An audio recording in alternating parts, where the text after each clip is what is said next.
Now, when I mention India-England Test Series, two top trending words are baseball and Jaiswal. Sure, they rhyme, but the reasons behind it are not so charming.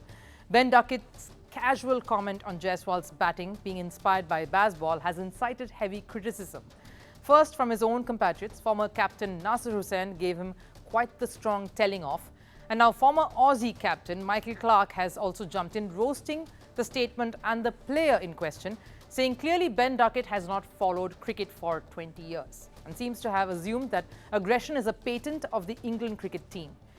The other word, of course, that's trending now is Jasprit Bumrah. The lead Indian pacer will be absent from the fourth test. He has been rested for this one, and that's in an attempt to manage his workload. But how will it really impact the Indian campaign, especially with the series still wide open?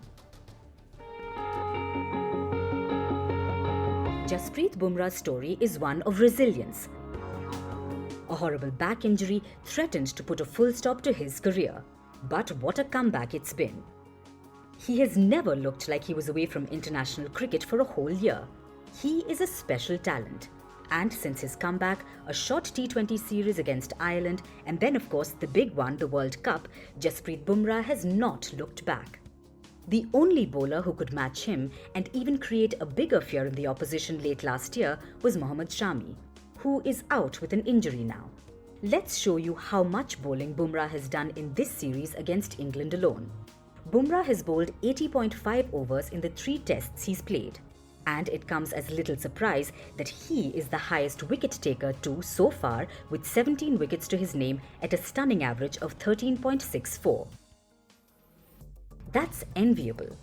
So India will be giving him a rest with a hand on their very fast beating heart.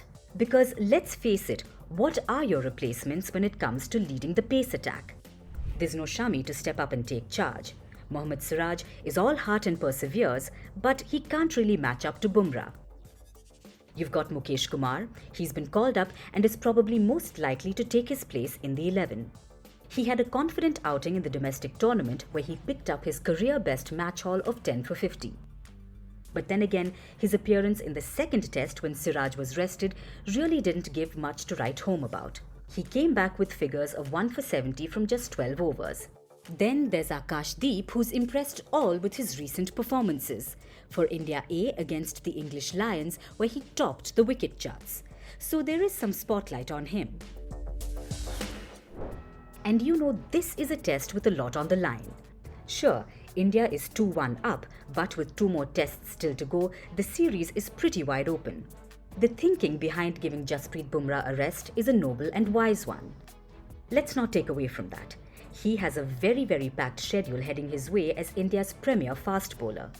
There's the IPL or the Indian Premier League that's coming up in a few months, and then there's the T20 World Cup. That is paramount. A full plate then.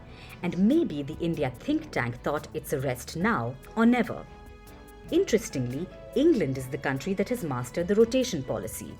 Being one of the first countries to actually do this, where the likes of James Anderson and Stuart Broad would be rested knowing the workload they were enduring, India is only waking up to this in the last couple of years. And that too after big players like Virat Kohli speaking out about the load they undergo, both physical and mental, owing to the busy, demanding cricket calendar. But India will have to ask themselves a couple of hard questions. Did they get the timing of the break right? And who in this lineup can truly step up and take charge? Is the bench being groomed enough or picked well to step up in case of adversaries? Those are some questions they need to start finding answers to. Clear management in the coming years and keeping everyone in the right space will be one of the biggest challenges for cricket bodies. From impeachments to inaugurations, if it's a political story, we are on the scene. The race for the White House is heating up. We're beating Biden. How dare he say that? If it's breaking news, we're live with the latest coverage. From the White House, the State Department, and Capitol Hill, we know the issues, but above all, we know the players to bring you the latest in-depth analysis on all the key stories that we're covering. I'm Eric Ham. Join me from Washington here on Firstpost America.